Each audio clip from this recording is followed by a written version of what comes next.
Hey everybody, we are going to make a paper crane today. That is a fairly traditional origami form.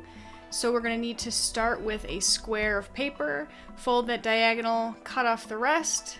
Then we're going to fold the other diagonal, flip the paper over, and then fold the rectangular way both ways. We turn it over so that at this point, if we pinch it, it will fold up and out into a diamond shape. Now we're going to take the bottom and fold that in on both sides and turn it over, and I think at this point it starts to kind of look like a kite.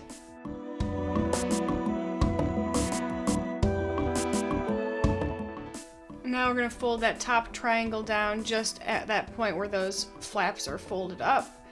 Unfold that, and now this is going to open up to make the wings.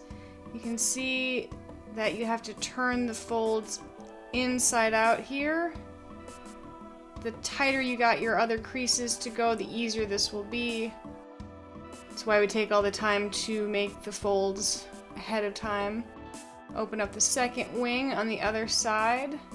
Again, those folds on the top are just going to flip inside out.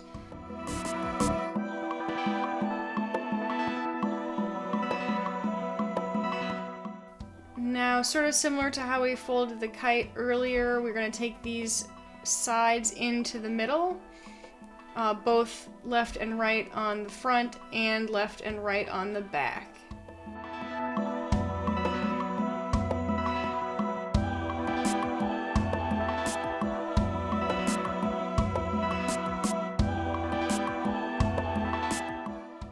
Now we have to fold up these legs to make the head and tail of our bird.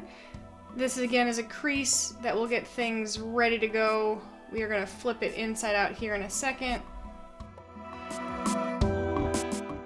So if you open up the side, then you should be able to turn up the head or the tail depending, and pinch the fold inside out like that. And then to the other side, same thing. Now, you'll always have one side that looks a little better than the other, so I keep the nicer one for the tail and then fold down the less nice one to make the head. Since it's already imperfect, we might as well use that side. And then with a little bit of maneuvering, you can give the wings a little curl, open up the body, and you have a paper crane. Have fun!